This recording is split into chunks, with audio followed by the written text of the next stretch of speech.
Welcome everybody back to All About the Orville Comics episode 4. And for those who are new to the show, what we do is we do a review episode, and then right before the new episode comes on, we go through the comments, and then we talk and, discuss and pick out some of our favorite stuff. Basically that's what we do. Yeah, so we kind of, we want to build a community here. We want to talk with the commenters, and we have a back and forth. We don't always agree, and sometimes we outright completely disagree. So, because in this episode, covering episode 4, I didn't necessarily like it all that much. It wasn't bad, but I thought it was just an okay episode, and some people really, really like this episode. The thing is, the reason why this would have been better, but since now I have expectations of Orville, when that's a good thing. I'm not saying that's a bad thing necessarily, but the writing's been so well, this one's just okay. It's an okay episode compared to the other 3. So we're gonna, we start with I filter everything from top comment, so we'll start at the top comment.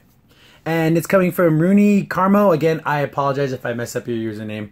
But they say, best episode so far. If you guys always want deep and meaningful stuff, I think he meant think, not thing. This is the show for you. Also, you keep bringing up Star Trek as a paragon and how things are to be in Orville. Almost seems like the Star Trek episodes aren't generic. For this episode to have everything you wanted, maybe 2 hours would be enough. Again, I think... We alluded to that. Yeah, we talk about, again, after looking about it, if it was a little bit longer, maybe we could have got some of that history. Because there was a complete mystery how they forgot everything. It would have been nice just to see a little bit. Maybe 3 or 4 minutes, not even a narrative, just some visuals. To show us, we kind of had to piece together exactly what happened, but we saw something happen. Yeah. Instead of just alluding to... There was a radiation leak, Commander. There's nothing we could do. We're all going to die. Like, oh, no. Yeah. And then just go to the modern times. And that's like a minute. Yeah. Yeah, but again, so we have a Iruka Prime, sorry if I say that wrong, to know millions of life forms, not humanoid. Remember when I said when Isaac Scannon said there was a million life forms?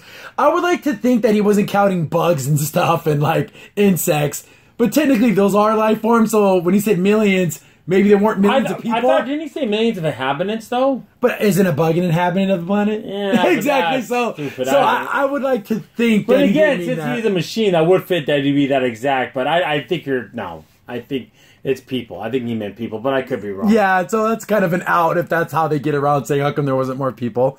But in the same thread, we have Eric Henry, the Crusoe, almost nothing. You could have had the entire show on this alone. It was a good thing that they didn't go into detail. It would have messed up the storyline and leave a miss of the episode that can play off of this. I think a Mirror Universe glimpse. Yeah, there's more to this ship. I mean, they could have done 5 episodes on this ship of just how all this works. Because if there's... It's like a city. I would have been happy with 2 hours, but yeah. I see what he's saying, though. It could have definitely... One of the different visions, where did the ship come from? What's their origins? How long? 3,000 years? When was it exactly built? There's a whole other story, but they don't want to go in that much detail. So we have, again, I am Bubblefish So High. I think I remember your username. Thanks for sticking around. And their next one, I like this episode. It clicked all the right buttons in my brain. By the way, I thought it was obvious why they abandoned the main ship in favor of the biodome. Skilled operators slowly died out, and the new generations were less and less enthusiastic about polishing handrails and old rust buckets, which was pretty much an artificial asteroid by this point. Everything but the engines worked as intended, and there was nothing else to do. Why spend any time in the main ship, which is not going to finish the mission that your great-great-great-great-grandfather signed for, compared to a fun land in the biodome? Skip forward 400 years and nobody even remembers. It happens in human history many times. For example, the Vikings in Frankfurt under Rollo, 2 generations later, spoke Frankish and prayed to Jesus. 20 years later, nobody except the ruling class remembered the Scandinavian origins. But again, it's a spaceship. How could you get bored with that? I don't know. Maybe, but... No, it was supposed to be 30 years over. It's supposed to be 3 generations, so about 40, 50 years. So something happened to change that. I mean, that's... Maybe all the skilled workers died off without passing on their trade, but wouldn't you, like, teach your kids how to do these things? If it's so important, you want to teach them, right? And again, after 3 generations, that's what you plan for. Then if you knew that it was going to be different, there would still be engineers like, oh, we better keep a record. Tell them down here, this is how it's going to be. If you knew it was going to be a long trip at that point. Wouldn't you have figured that out? Yeah, I kind of get what he's saying. That it's that whole, like, oh, you forget the past, which is, I guess, is a common And then thing. remember, and Kelly did bring that up, too, later on in the episode. Like, oh, human history, we've forgotten things, which is true. I'll concede that. It's just that, come on, this is a ship that needs maintenance. Wouldn't you be constantly training people as they got older and stuff? I mean, why would you just stop? Anyways, And that same thread, Commander Jor. Yeah, my thoughts was like that too. I think the slow phase, not real race against the clock, is actually more suited for after episode 3. But I wanted a race against the clock. It would have made more things a little more, you know, intense, more meaningful. Yeah. Instead of 6 months, what if it was like 6 days? Yeah, that would be cool. So, Day Free. This episode was nice. So nice to be able to sit down and watch an episode that isn't preaching or inventing drama around a character for no reason other than to have drama. Things flowed naturally. This is basically what a show should aim as a standard.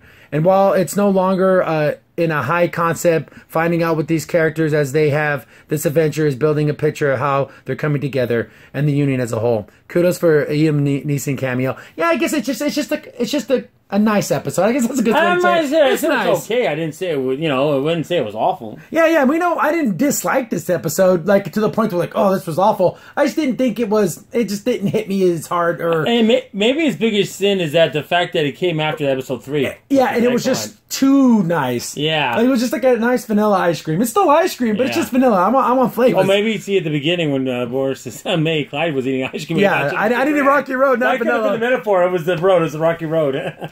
In the same thread, we have Lost Phoenix, Sylvia. The Orville is a spiritual successor to Next Generation, and I loved it. The Orville demonstrates what old Trek isn't old, just Star Trek. And too bad CBS doesn't know that Star Trek is all about Long Live the Orville. Pretty much. It literally could be a cousin to Next Generation who's just a little bit more raunchy about himself. The Next Generation's classy. But it still has heart. Yeah, again, I've said this in comments with other people, saying the Orville has the soul of Trek, while Star Trek Discovery is just the empty shell. Like, it has the outside of Trek, but when you get into it, it's empty. And while the Orville literally has the little spark, the little energy that was Next Generation. And it's continuing. And it's cool, and it's fun. So we have Rick Helly. The review seemed pretty picky about relatively unimportant details. Yeah, they could have CGI'd in millions of people, but that would have cost money, and you could have just used your imagination for that. They could have done a scene with all the engineers dying, but after 50 years of Trek, that's unnecessary. We've seen it all. You can just use your imagination for that. Your way of doing it would have made the show too long and tedious. By the way, the episode has a lot of commentary on Christianity, Trump, and global warming. But the thing is, just use your imagination to what end? How about don't watch anything? I was about to say that, but then again, that's kind of a cop-out to what the writers want to do, and the people do CGI. It's a little bit of a cop-out. Yeah, as I say, things should just pop up on screen saying, close your eyes, everyone, use your imagination for the next scene. I know, right? And again, I saw the religious stuff. Like, I saw that, but Trump, man, I didn't see it. No. And I'm usually one who will look at things like, oh, is this some type of weird political thing? I didn't really see it in this episode. Believe me, we look for stuff like that. I see the anti-religious angle. I can see that.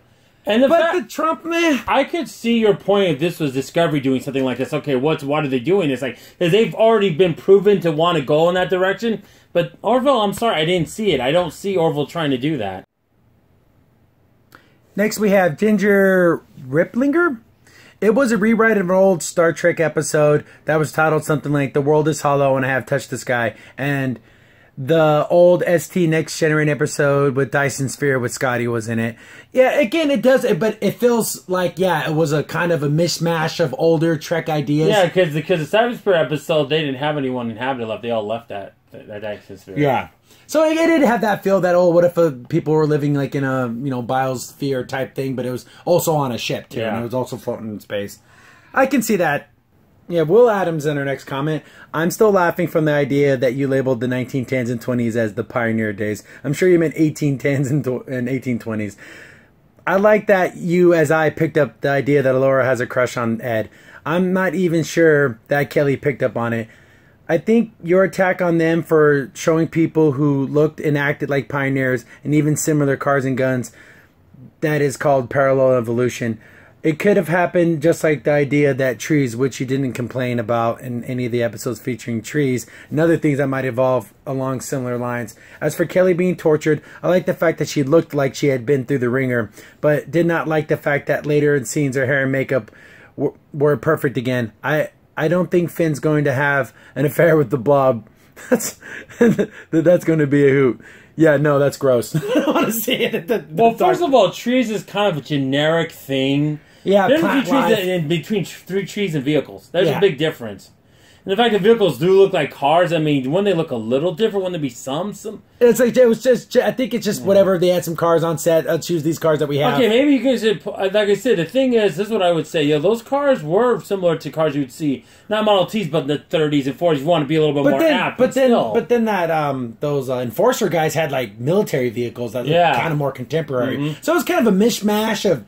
See, we didn't get a full flesh of the city to get a full template of what it was, but... But if you do look in the scene, because the doctor did fix her up after the torture scene, but she still had bruises and stuff. Yeah. Like when they're in the elevator, so she didn't look perfect.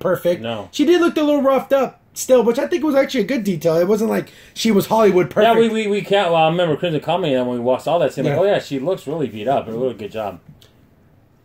So, moving on to our next, again, Patrick Fluck. I think... this resonated with people because it's a very classic Trek-like episode. This would have fit right into the season 3 of Next Generation. And Laura talking about her physical strength and related boyfriend problems didn't bother me at all because it's very literal. She has seen by far the most character development of the bridge officers. I wonder where they're taking her. My favorite moment in the episode was Mercer's not joke. It's just like his character to do that. Yeah, I think Alara... Catan, I like her. She's because she kind of seems like, I don't know, not the kid on the bridge, but she seems the youngest of all the ones. She has the most growing to do. And she has the most approved, too. That's why she has the most to grow. And she's like super strong, too, which is cool. Yeah, that's cool. And again, like her little crush on the captain and everything. I wonder if that's going to actually go anywhere. I don't know. Maybe not. That would be funny if they did, like I said before, and seen Kelly get jealous. That would be funny. I'm firmly against them because Captain Mercer seems to be like he doesn't see her that way. At all. I don't think he's like, time for us to... I think he respects her just like as someone that's under his command. Not like, you're too strong. He doesn't see her like that. Yeah, I don't think he would ever pursue a relationship with her. I don't think so. Unless he was just doing it for, I don't know, some other reasons, but that would be just mean. So we have Jeffrey Grimm. The generational ship is a technological wonder. I really like the concept of this episode, but the favorite Next Generation episode is Relics with Scotty and the Dyson Sphere story. I kind of felt sorry for the religious leader when he realized that all his lifelong beliefs were wrong. Just look at that face at the end. It says a lot. But again, like these alluded to it that maybe he started to believe that there was something else.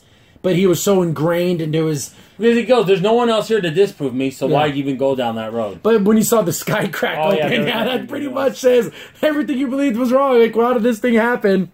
It's funny, they could have even taken a real meta kind of route and had like, what if we had something like that? The sky just cracks open. The universe becomes bright. There'd be freaking madness at that point. Yeah, I know, right? So, CG Project SFX, like another name I'm starting to recognize some of the people who comment all the time. Thank you for stopping by all the time.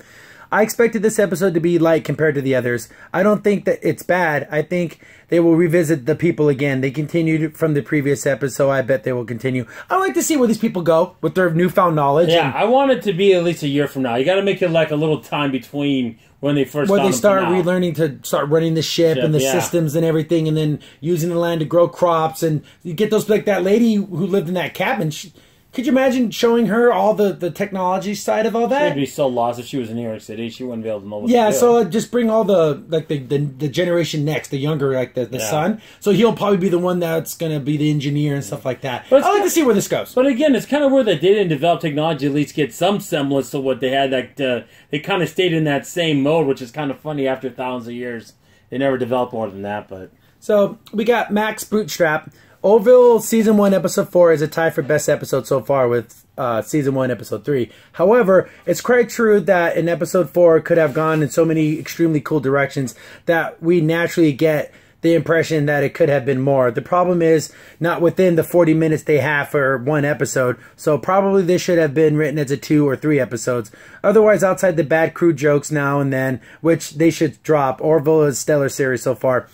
Again, comedy is one of those things where it's hit or miss, and I thought the jokes in this episode were pretty funny. I was laughing. Fine. They didn't bother me. Like they keep coming back with I keep forgetting the Bob guy's name. He has a weird name. Oh, Kimpick or Nimpick or something. Yeah. He's like always trying to hook up with the doctor. He's like she keeps shooting him down. It's like, okay, let it go. She's never gonna want to be with you.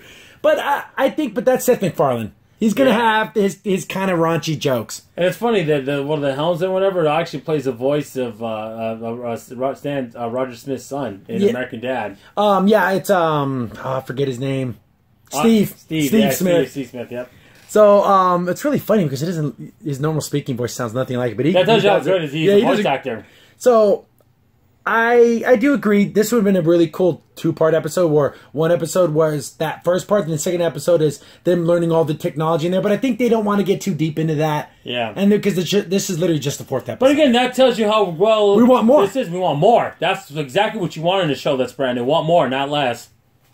In the same thread, we have Michael Stevens. I think Seth is doing exactly what the original did, and that is trying to make the most of all of its episodes be self-contained, which is okay. However, at the same time, build a backstory for its main characters. I personally want to see what happens between Alara and the captain, plus the other characters. And because of that, I will continue to watch, crew jokes or not. And I understand, I'll give you that every episode is its own little contained thing. Yeah. But I kind of want to see where these people go. I hope they, grow and become successful and be a I want a couple twists too. That'd be interesting too. Like they come back as and I'm like that then, but I mean like the crew of the Orville too. I'm just saying in general. Like I want to see where that's going to go too. Because he was commenting on the crew members, so that could be interesting. And each of the crew members are growing, like the other comments I know with the Laura, and she seems to be growing the most. I did like her path of progression when she got to do the captain stuff, and we got to learn more about the helmsman and stuff like that. So I'm hoping we'll get some more of the growth. Well, like I said, I've said this before, I want to see Isaac where he's going to go. I think being a machine, I think that could be very interesting to see where that goes.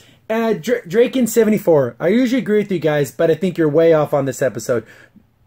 No one shows you guys say good sci-fi makes you ask questions, but in this episode you want all the answers handed to you. You can't have both. When we said that, we meant you question your thoughts and feelings and motivations in your life, not necessarily. That's not the narrative of the story. Yeah, the narrative story. I kind of wanted more, but we're talking about two different things. Now, if we were talking about was it really a parable for religion? Is it a parable for something more out there? Then yes. Then we could be saying we wanted more. Okay, well then that would be kind of stepping on those grounds like we did episode 3. But we're talking about in terms of what's the narrative story? What's literally what's going to happen? But I think after reading you guys' comments, it all just comes down to it needed to fit in one episode. Yeah. But again, of course, there's more stuff. There's more things. We have way more episodes to cover. So if this one doesn't go anywhere, it's not the end of the world. It's not. It's still a good episode. So we have Kabooms. Great episode. The show has some issues, but I find myself enjoying more each episode. I'm shocked how blatantly Star Trek it is. Even the jokes seem less and less prominent as it goes along, and even gets more Star Trek every week. Yeah, because it's a show about a ship that's exploring space, and they go have an adventure. And they take it seriously. Things, and they take even though they do have some jokes, some of the jokes are like kind of way out there, but the actual story, the characters care about what's happening. You could tell Captain Mercer, he cared about what's happening to these people. It wasn't like a framing device for a silly joke. There you go, just as a gag reel, and okay, let's go on. It's not that at all. So I do, and again, every week it feels more and more like Trek, and every week Discovery feels less and less like Trek. Check out that episode, the one we did a review on it. But yeah, it's awful. Like it's literally both these shows are just heading in two different directions. Oh yeah, they're not even going to meet anywhere. Yeah, they're not going to meet up at any time. No. So Jeffrey Grimm, one complaint for balance. This is the second episode produced. So I think the humor elevator scene suffers from seeming a little forced, like the pilot did. Therefore, I prove that I'm not a Orville zombie. Happy Arbor Day, anyways. And again, I have I didn't know that this was the second episode. Actually, yeah, we've learned about that later. So that's kind of cool to know that because you can kind of see it a little bit. Mm-hmm. And I like the elevator joke. I thought it was funny because it's just so stupid. Because he's just like, because there's people who hate silence. So they'll say something even if it's awkward and off-putting. They just don't like. That's observational humor about human nature, is what that is. I thought that was funny. That was fine. So, FCOLD, I enjoyed the episode, but yes, there is nothing obvious to talk about. I enjoyed the character development, the pop culture jokes, the helmsman who was actually excited when they win the battle, and of course seeing many guest stars McFarlane can pull in. Good sci-fi episode for a great episodic TV series. I guess that's a good assessment. That's an excellent assessment. That I can give you some credence on. It's a solid episode for an episodic sci-fi show. I give you that. Yeah, because you're taking it all in totality instead of just this one episode. Okay, fair enough. I'll give you that. I'll concede that. We have Raw, or R.A. I'm sure it is a weaker episode compared to the last episode, but still had the Star Trek vibe to it that I like. So for me, it's a strong episode. I wish they could stop at Star Trek Discovery and use the money for that on this instead. Because that's one thing about Discovery that I like, except for there was a couple scenes last time where the CGI looked pretty bad. Yeah, like on the prison, the ship. Yeah, but like the overall looks of the ship. Oh, it's amazing. Discovery has, the budget's insane. I think it's like $6-7 million. But for what it's worth, Orville does a good job with the budget it has so far. Yeah. So, again, if you compare it to the third episode, which we really, really liked, this episode just seems a little less when you put it back to back. But again, in some ways, I even give everyone more credit even in the CGI department because everything has to be bright and colorful. See, in Discovery, everything's dark.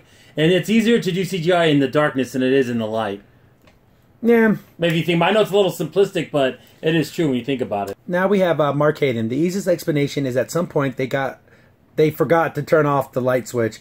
They were coached, and that is end mission. Well, yeah, they just forgot. That was like the explanation is something must have happened and they stopped caring, or the people who knew how to run these things died off and they didn't tell anyone, which is so weird. Why wouldn't they tell anyone, or at least make video instruction manuals? But I guess something must have happened when there was a disconnect between the agricultural people and then the people running the ship. There must have been something happen where that. But we don't know that though. Yeah, that's interesting. Here's another thing too. Why didn't they make any of the explanation videos on the dome part? Why was everything above the dome? Like that made it a perfect opportunity for it to be that separation by doing that, which is unfortunate. Yeah, but again, we're starting going back into what we were saying. I know. So, Ron 45, RAHN 45. The fun thing with technology is that we're basically 2 questions away from looking like idiots. What's that? This is an iPhone. It's a computer that fits in your hand. Wow, how does it work? Transistors? What are those? Though, from what I've seen in the show, it can be heavily inferred that the rest of the ship and the biodome section was cut off at some point. If all the tech is on the other side of the biodome, which it seems to be, then those inside would quickly lose knowledge of the technology since there wouldn't be any resources to fix or create anything meaningfully advanced. People stuck on the other side of the divide would probably have starved to death for all the food resources were inside the biodome. Even with recoded information, that knowledge is quickly forgotten. How much of the past 20 years are we aware of, despite the period of being most heavily recorded in human history, especially if you don't have access to the internet? Yeah, again, like we just said, there must have been something that cut them off. It had to be. They could get down there, obviously. You know, all you do is open the door, but... So I'm wondering, again, that would be, 2 minutes to show something that happened? Yeah. Where like we said, 2 minutes. Like, there's radiation leak, and you hit the button, and it sealed the doors. And then that's how the cutoff started. Yeah.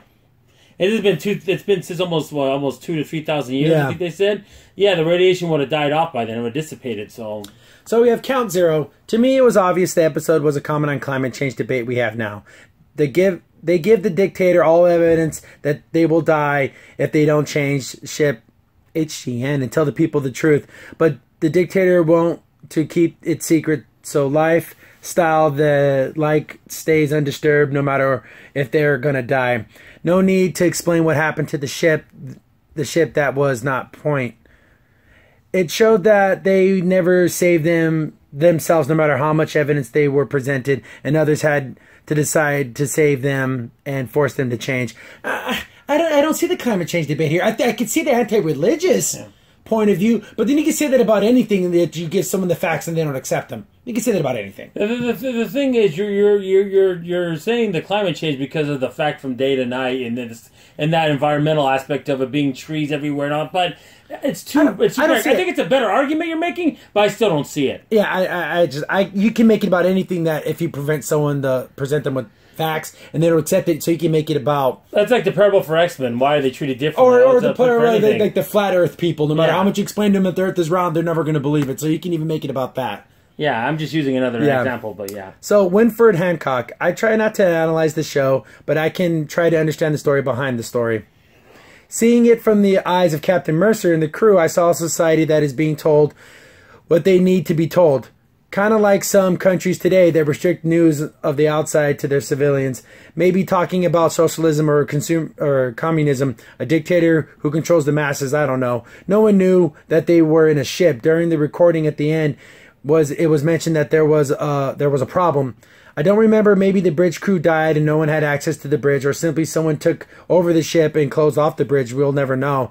It did have its moments. It was okay. I can't expect every show of the Orville to be a grand slam, right? As for Star Trek Discovery, I took my shots due to medical abuse. I still won't watch it. Yeah, again, there might have been multiple reasons for what happened. It would just be nice to know. But I guess it's just left up to our imagination. Well, we're just going to have to leave it at that. Yeah, we'll have to leave it at that. It's just, you're just going to be thinking about it if you don't leave it to that, because it's just so much it could have went with it and they just didn't. And we got some more comments in the same thread, but there's a lot of colorful language. So you guys, again, it's all there if you guys want to see it. And okay, let me load up some more comments here. Next, we have Timothy Neeson. Again, another commenter. I remember your Fallout Pit Boy guy. So the actress loves the torture scene. She got tortured in S.H.I.E.L.D. She gets tortured here. I like the episode here.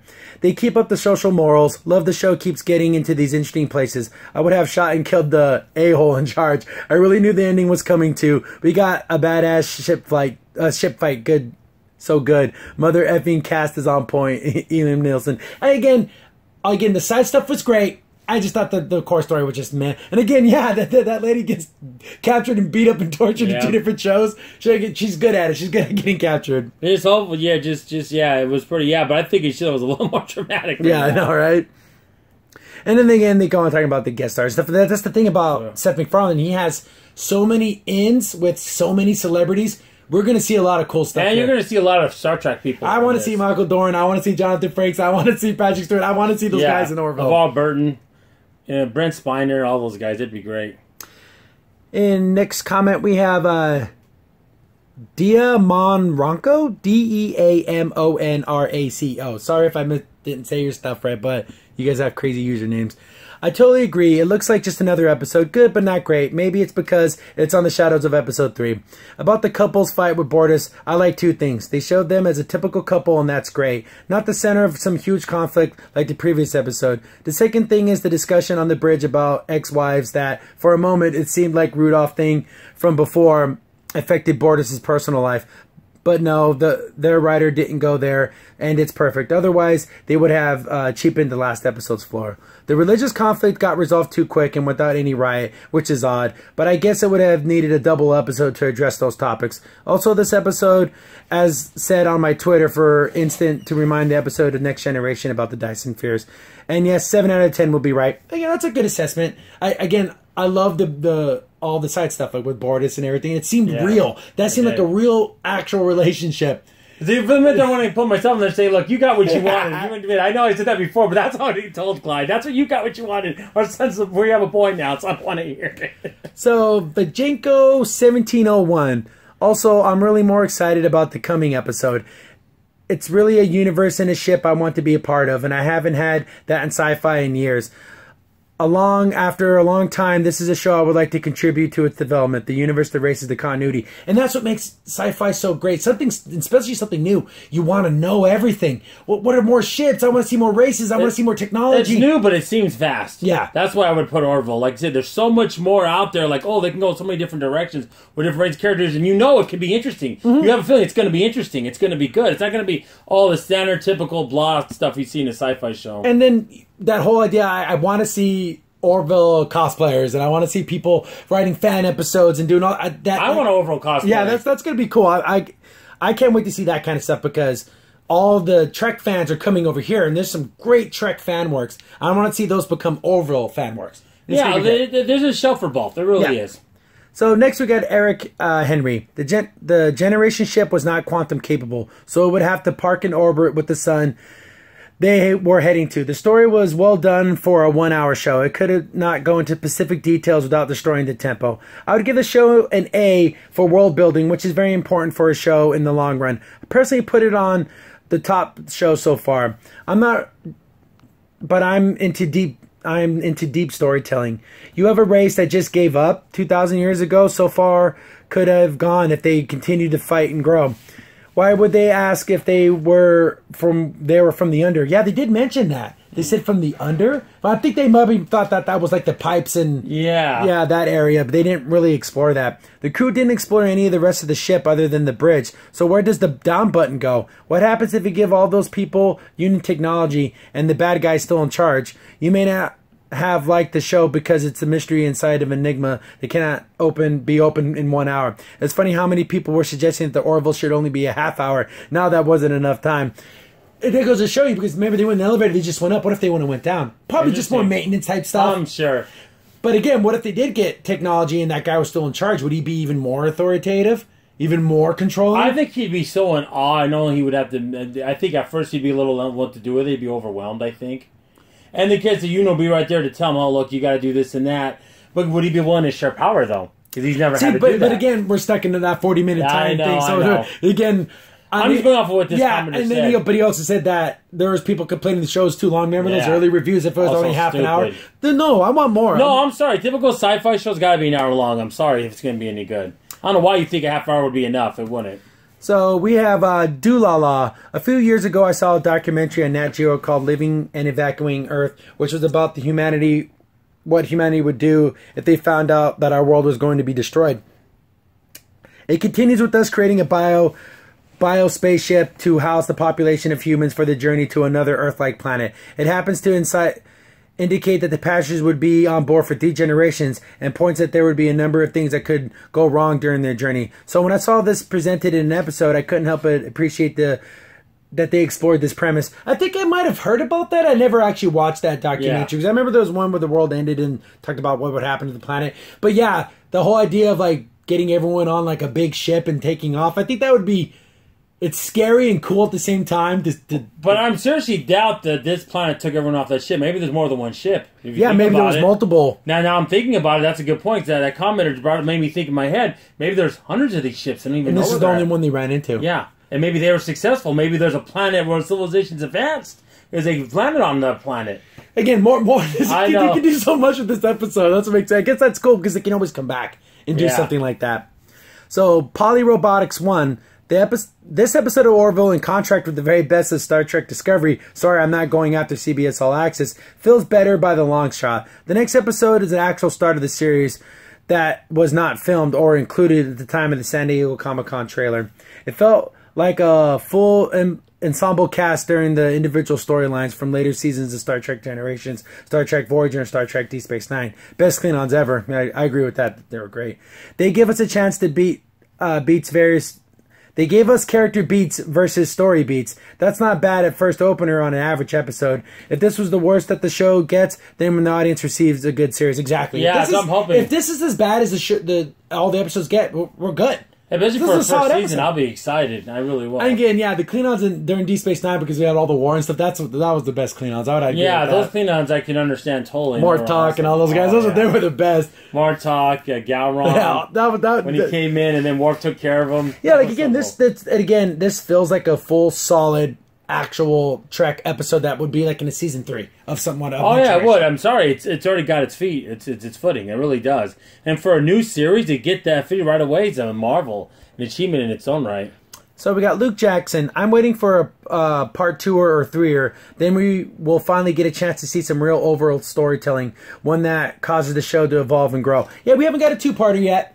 Unless you count the opener, but that doesn't really count. No, that doesn't count. But like something big, like again, that's season finale stuff. And it's only 13 episodes. I don't know. They might go 20. I don't remember, but we'll get those. They're coming down the pipeline. I'm pretty sure McFarlane has that set up to like a big overall arching storyline. Yep. Kenneth Theisberg Jensen. The episode was great for me. It felt so much like a normal Star Trek episode with good character development. Yeah, the characters did develop again with Catan. I agree. And then you got to see a little bit more with Mercer. And then again, you had the relationship at the beginning. So all the character stuff was great. And just seeing again, it was just. But again, it did advance the story when it comes to the character development. Yeah, I agree with that. Traken74. So far, I'm loving the space battles and how removable the Orville. Yeah, it does move around a lot. See, because sometimes in some of the old Trek shows, it was kind of like they're just kind of passing by each other, but you actually see the Orville flipping and spinning and going through things. That's pretty cool that it's more of a movable ship. Yeah. So the space battles are, especially this one was really cool. That grab plating must be awesome on Orville to be able to do all that and not flying around everywhere. Time like 01. Aliens that have vehicles and other tech that look similar to vehicles and other tech from Earth is no more ridiculous than aliens who look similar to humans. That's just a I want to say a budget thing. Yeah. They can't go so fantastical with the aliens every time. But to the Orville's, I want to say they had a lot of aliens that looked really cool, especially in the first 2 episodes. The Crow looked really cool. Yeah. In that alien zoo, there was like that big giant hairy guy. That was also in the first episode when they went to the plan to give supplies, but it was just a front for them to get that time weapon. Yeah. Away or time, wherever you want to use it as, from the crow, away from the crow to try to take it. They had that biologist that was a plant creature coming out of the water. So there's different stuff like that, but again, if they're going to do a whole city, of course they got to be humanoid-esque. That's just a TV thing. You can't really help that. Yeah, that's a budget thing. I mean, and then Next Generation explained it with the first race coming in and putting their DNA. Oh yeah, but that has nothing to do. I know. I'm just saying. I'm pretty sure Orville probably wants something similar in the future. So we have. Oh man, you got a hard name.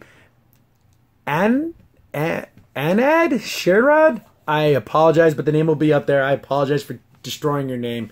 I don't know why people don't like the first officer. She's a fun character, and in episode 2, she were great episodes for her. I find the actress very engaging, and she slips into her role organically. The only thing that isn't much about her taking action rather than the things happening to her. That hopefully is rectified in episode 5. And she's a love-hate. Out of all the characters in the show, she probably receives the most dislike from the fans, I think. At least in our comment section. Yeah, exactly. Again, I can see that. I know I've said this many a time. I like her as an actress, but I think this role, I want to see more development. She's got to start becoming a more rounded character. She seems too one-dimensional and too, like, oh, she's kind of the thorn in Mercer's side instead of being, oh, okay, that's expansive. What's her character? What's her motivations? So... same commenter. I agree that some of the set and prop designs of the show leaves a bit to be desired, especially since the tech has progressed quite a bit. And yeah, it would have been cool if we were shown how they've forgotten, if there were more urgency to the challenge, but integrating into the Union thing can be done at a later date. A crew comes to help. Some problems occur in the original First Contact people, the Orville, or some to fix the situation next season, in my opinion. Yeah, I agree with that. Again, from the superficial that I really don't know, it seems like it's a lot easier to join the Union than it is to join the Federation. Yeah, I don't think there's a long standard. Like, oh, you want to join and you join. That's what it feels like. I don't think there's any kind of real integration. you fill an application, you pay $25. Oh, you're in. You're in. It's like joining the YMCA. Or your local library. Yeah, your local library, your little card. Our next commenter is Scoldworm. He leaves a link here to the ship is a practical model and shot by Rob Legato, visual effects supervisor on 46 episodes of Next Generation. In addition to coordinating 17 other episodes and directing 2, he was also worked on Deep Space Nine. That's the Orville is Trek. No wonder you like the way the ship is shot. Seth did not want the parody, but an homage to Next Generation. And all one of the space battles is done in Unreal 4, which is pretty. That's actually done with the video game engine. But yeah, look at the people who worked on Trek. That's why the ship designs and the shots, it seems so familiar, and that's why I love it so much, because it is Trek. It is. It has it all. I'm just amazed with the design of the Orville overall. They need to sell a model. Some type or a toy or something. I need to buy one because it's a cool looking ship. And it won't be in toy stores. I guarantee it's going to be in specialty stores. Or comic book shops and stuff. Or just Amazon, just order it. You know they'll have it. Same guy. This episode felt very Next Generation-ish. If the episode reflect what an average episode of this series is going to be, really good. I think the series get a season or 2. Kind of need it with these half-length seasons. Next Generation had 24 episodes per season. The Orville is only 13, so it seems only more condensed. Yeah, and I kind of hate that. That's happening in most shows, where they'll do like half a season, then do like this long break, and then like another half season.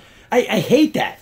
And the thing that really sucks, like I'll give you an example, like Gotham will come out the gates and do like 10 episodes in a row, and they'll take like 2 months off. And then 2 episodes, another 2 months off. It's like, well, can you just kind of have the breaks in between that? Yeah, I know, right? It just slows the monotony. You forget, okay, what's going on. You don't that's just the way TV shows are working now. You can't help it. I know. And we have Gar Hippo. The episode reminds me of current SJW lunacy. The advancement does not necessarily mean progress, and that the people should always be vigilant and always maintain their history. Otherwise, they might end up living in the past. I didn't feel the SJW-ness so much in this episode. I think Murphan's got a good job keeping that balancing it. Yeah. This is classic liberalism where it's okay, it's going to lean up against religion a little bit and lean up against... But again, I'll take that over what's happening now. Yeah, being in the middle and 3 steps to the left, I'll take it. Because we love stuff like Marvel Comics, who if you think this is SJW lunacy, pick up a Marvel comic and you'll see actual SJW lunacy. So to be on this side of it, getting it the way Seth is doing it, that's not so bad. No, it's not. Next comment we have an Alan Luber. Star Trek is finally back, and its name is Orville. Couldn't agree more. Hey, I agree. I forgot to +1 this one. Here you go. Here's a just click the little heart on that one for you. So that's live. As you're hearing it now. It's happening at this very moment. Michael Stevens, I really don't like your reviews because you're not taking into account that it's supposed to be a long-running show, that things that you seem to believe didn't go anywhere will go somewhere and not be addressed in a later episode. It feels like there are many cliffhangers that they keep viewers wanting you see where things are headed. The big problem with the ship that it's floating in space is rectified. Well, here's the thing. We comment on one episode at a time. We can only comment on what we know. Yeah. And and again, at the end of the Orville, this first season, we'll do a full one-season review where we'll actually say, oh, when we talked about episode 2, stuff came to a light in episode 13 or something. So we'll do a full overall. Yeah, but we're doing one episode at a time, like I said. We have to. You can't, I don't know, you can't take the totality. Unless it's another episode connected to this episode, then we can comment on the totality of it. But as we know right now, we have no idea what's going to happen with the ship. No, we don't. Or if it's ever brought up ever again. No, we don't.